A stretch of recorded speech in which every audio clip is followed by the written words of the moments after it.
আসন্ন ২০২৬-২৭ অর্থবছরের জন্য একটি বিশাল এবং ঐতিহাসিক বাজেট প্রণয়নের প্রস্তুতি নিচ্ছে সরকার।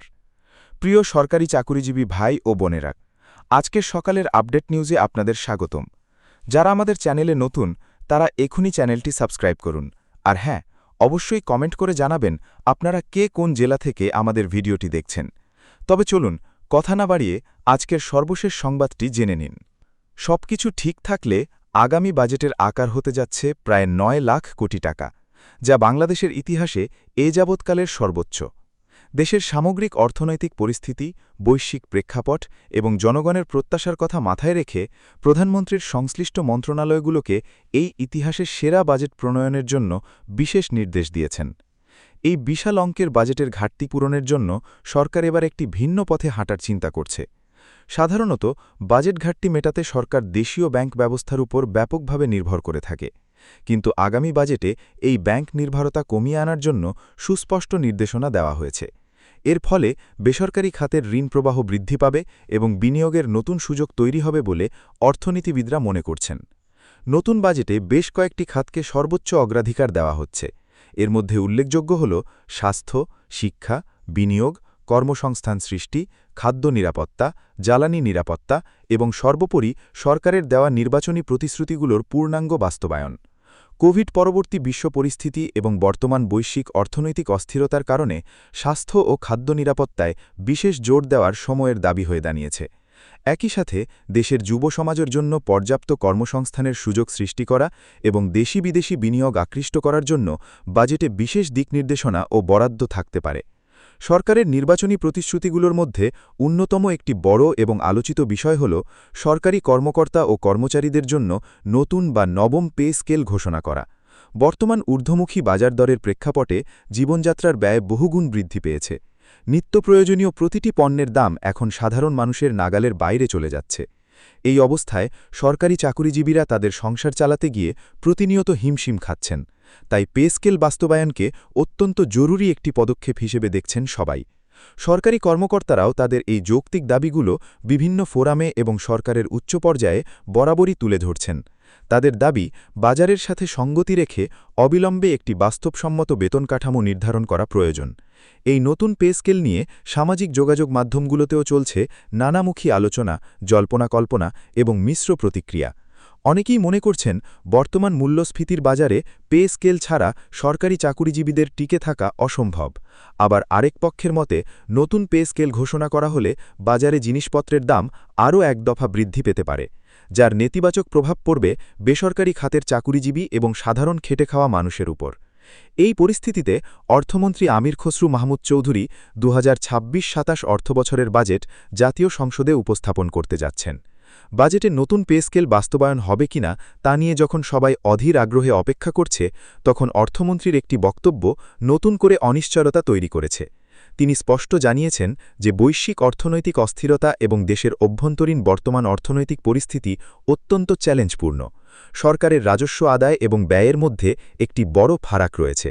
তার এমন বাস্তবধর্মী বক্তব্যের পর পে স্কেল বাস্তবায়ন নিয়ে চাকুরিজীবীদের মধ্যে কিছুটা হতাশা এবং অনিশ্চয়তা আরও বেড়েছে। তবে আশার কথাও রয়েছে। গত ২০২৪-২৫ অর্থবছরের বাজেটের তুলনায় এবারের বাজেটে প্রায় ১ লাখ কোটি টাকার বেশি বরাদ্দ রাখা হয়েছে। উল্লেখ্য যে গত অর্থবছরের বাজেটের আকার ছিল ৭,৯৭,০০০ কোটি টাকা। বাজেটের এই বিশাল আকার বৃদ্ধির ফলে পে স্কেল প্রত্যাশীরা দৃঢ়ভাবে মনে করছেন যে চলতি বাজেটেই তাদের দাবি বাস্তবায়নের জন্য পর্যাপ্ত অর্থ বরাদ্দ রাখার সুযোগ রয়েছে। সরকারি পরিসংখ্যান অনুযায়ী ২০২৪-২৫ হিসাব মোতাবেক বর্তমান দেশে মানুষের মাথাপিছু আয় দাঁড়িয়েছে $২,৮২০ বা প্রায় ৩.৩ লক্ষ টাকা। মাথাপিছু আয় বৃদ্ধির এই পরিসংখ্যান দেশের সামগ্রিক অর্থনৈতিক প্রবৃদ্ধির একটি ইতিবাচক দিক তুলে ধরে, যা নতুন বেতন কাঠামো বাস্তবায়নের পক্ষে একটি শক্ত যুক্তি হিসেবে কাজ করছে। তবে এই মুহূর্তে সরকারের সামনে কেবল পে স্কেলই একমাত্র চ্যালেঞ্জ নয়, বরং সামষ্টিক অর্থনীতির বেশ কয়েকটি বড় চ্যালেঞ্জ সরকারকে একই সাথে মোকাবেলা করতে হচ্ছে। এর মধ্যে সবচেয়ে বড় চ্যালেঞ্জ হল চলমান জ্বালানি সংকট দূর করে শিল্প কারখানা এবং সাধারণ মানুষের জন্য নিরবিচ্ছিন্ন বিদ্যুৎ ও জ্বালানি সরবরাহ নিশ্চিত করা। সাধারণ মানুষকে স্বস্তি দেওয়ার জন্য উচ্চ মূল্যস্ফীতির যে প্রবল চাপ রয়েছে তা যে কোনো মূল্যে কমিয়ে আনতে হবে। ব্যাংকিং খাতে দীর্ঘদিন ধরে চলা অচল অবস্থা, তারল্য সংকট এবং খেলাপি ঋণের বোঝা কাটিয়ে উঠে গ্রাহক ও বিনিয়োগকারীদের আস্থা ফেরানো অত্যন্ত জরুরি। ব্যবসা বাণিজ্যে যে স্থবিরতা বিরাজ করছে তা দূর করে নতুন কর্মসংস্থান বৃদ্ধি করা, নিত্য প্রয়োজনীয় বাজার ব্যবস্থায় সিন্ডিকেট ও অরাজকতা কঠোর হাতে নিয়ন্ত্রণ করা, বৈদেশিক ঋণ পরিশোধের বিপুল চাপ সফলভাবে সামলানো এবং দেশের সার্বিক আইনশৃঙ্খলা পরিস্থিতি সম্পূর্ণ স্বাভাবিক রাখা সরকারের জন্য এই বাজেটের বড় পরীক্ষা। এসব চ্যালেঞ্জের মধ্যেও সরকার পে স্কেলের বিষয়ে কাজ চালিয়ে যাচ্ছে। এর আগে গত ৫ এপ্রিল সরকারি কর্মকর্তা-কর্মচারীদের নতুন বেতন কাঠামো ও পে স্কেল বাস্তবায়নের লক্ষ্যে অর্থ ও পরিকল্পনামন্ত্রী মাননীয় প্রধানমন্ত্রীর সাথে একটি অত্যন্ত গুরুত্বপূর্ণ বৈঠক করেন। দীর্ঘ এই বৈঠক শেষে মন্ত্রী গণমাধ্যমকে জানান যে নতুন পে স্কেলের সুপারিশগুলো পর্যালোচনার কাজ সচিব কমিটি অত্যন্ত গুরুত্বের সাথে অব্যাহত রেখেছে। এই প্রক্রিয়াকে ত্বরান্বিত করার জন্য এবং একটি যৌক্তিক কাঠামো দাঁড় করানোর জন্য ইতোমধ্যে ১০ সদস্য বিশিষ্ট একটি উচ্চ পর্যায়ের বিশেষজ্ঞ কমিটি গঠন করা হয়েছে। এই কমিটি মূলত বাজার পরিস্থিতি, সরকারের আর্থিক সক্ষমতা এবং জীবনযাত্রার ব্যয়ের সূচক নিয়ে গভীরভাবে কাজ করছে। আশা করা হচ্ছে খুব শীঘ্রই এবং জাতীয় সংসদে বাজেট পেশ করার আগেই তারা তাদের চূড়ান্ত সুপারিশমালা সরকারের উচ্চ পর্যায়ে জমা দেবে। যেহেতু বর্তমান সরকার তাদের নির্বাচনী ইশতেহারে পে স্কেল দেওয়ার সুস্পষ্ট প্রতিশ্রুতি দিয়েছিল, তাই এটি বাস্তবায়ন করা সরকারের জন্য এক ধরনের নৈতিক দায়বদ্ধতা। সম্প্রতি সশস্ত্র বাহিনীর একটি দরবারেও প্রধানমন্ত্রী তার বক্তব্যে ইঙ্গিত দিয়েছেন যে আগামী বাজেটে সরকারি চাকুরিজীবীদের জন্য ভালো কিছু আসতে যাচ্ছে। তবে অর্থনীতিবিদ এবং সংশ্লিষ্ট সূত্রগুলো বলছে যে এত বিশাল অঙ্কের আর্থিক সংশ্লেষ থাকায় পুরো পে স্কেল একসাথে একবারে বাস্তবায়ন করা সরকারের পক্ষে কোনোভাবেই সম্ভব নয়। এর আগের সরকারগুলোর আমলেও দেখা গেছে যে নতুন পে স্কেল কখনোই এক ধাপে দেওয়া হয়নি। সুতরাং যৌক্তিক কারণেই এবারেও পে স্কেলটি ধাপে ধাপে বাস্তবায়ন করা হবে। ধারণা করা হচ্ছে ২০২৬-২৭ অর্থবছর থেকে এই নতুন পে স্কেল আংশিকভাবে বাস্তবায়নের মুখ দেখবে। এর মানে হল আসন্ন বাজেটে শুধুমাত্র মূল বেতন বা বেসিক অংশটুকু বৃদ্ধির ঘোষণা দেওয়া হতে পারে, আর অন্যান্য যে সকল ভাতা যেমন বাড়ি ভাড়া, চিকিৎসা ভাতা, যাতায়াত ভাতা ইত্যাদি রয়েছে সেগুলো পরবর্তী অর্থবছরের বাজেটে সমন্বয় করা হবে। পে স্কেলের বিষয়ে সরকার যথেষ্ট আন্তরিকতা দেখাচ্ছে এবং অর্থ মন্ত্রণালয়ের কর্মকর্তারা এই মুহূর্তে বাজেট প্রণয়নের কাজে দিনরাত ভীষণ ব্যস্ত সময় পার করছেন। পবিত্র ঈদ উল ফিতরের পরপরই জাতীয় সংসদের নতুন বাজেট অধিবেশন পুরোদমে শুরু হবে। যদিও বর্তমানে সংসদের অধিবেশন চলমান রয়েছে এবং সেখানে অর্থমন্ত্রী দেশের অর্থনীতি ও বাজেট নিয়ে বিভিন্ন প্রশ্নের জবাব দিচ্ছেন এবং গুরুত্বপূর্ণ বক্তব্য রাখছেন। শুধু সংসদেই নয়, সংসদের বাইরেও বিভিন্ন সভা, সেমিনার ও গোলটেবিল বৈঠকে তিনি আসন্ন বাজেট নিয়ে বিস্তারিত আলাপ আলোচনা করছেন।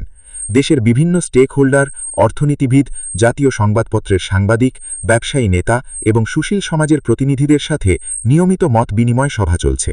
এসব সভায় জিডিপির প্রবৃদ্ধি প্রাক্কলন, মূল্যস্ফীতি নিয়ন্ত্রণের লক্ষ্যমাত্রা, দেশি বিদেশি বিনিয়োগ বৃদ্ধি, কর্মসংস্থান সৃষ্টি, রাজস্ব আদায়ের নতুন কৌশল নির্ধারণ, বাজেট ঘাটতি মোকাবেলা এবং সর্বোপরি জ্বালানি সংকটের স্থায়ী সমাধান কিভাবে করা যায় তা নিয়ে ব্যাপক আলোচনা চলছে।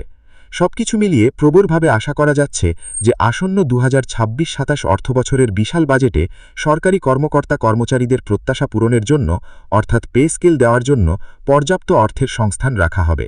সরকারের নির্বাচনী প্রতিশ্রুতিগুলোর মধ্যে অনেকগুলো গুরুত্বপূর্ণ বিষয় রয়েছে, যার মধ্যে সামাজিক সুরক্ষা খাতে সবচেয়ে বেশি অর্থ ব্যয় করার পরিকল্পনা রয়েছে। এর একটি বড় উদাহরণ হল ফ্যামিলি কার্ড বিতরণ কার্যক্রম। আপনারা ইতিমধ্যে জানেন যে দেশব্যাপী এই কার্ড বিতরণের বিশাল কার্যক্রম শুরু হয়ে গিয়েছে এবং এর মাধ্যমে নিম্ন আয়ের মানুষ সরাসরি উপকৃত হচ্ছেন। আগামী বাজেটে এই কার্যক্রমের পরিধি ভবিষ্যতে আরও বড় আকারে বৃদ্ধি পাবে বলে আশা করা হচ্ছে। এছাড়া সরকার দরিদ্র ও পিছিয়ে পড়া জনগোষ্ঠীর জন্য আরও বিভিন্ন ধরনের সহায়তা কার্ডের ঘোষণা দিয়েছে, যেখানে বাজেটের বেশ ভালো একটি অংশের টাকা খরচ হবে।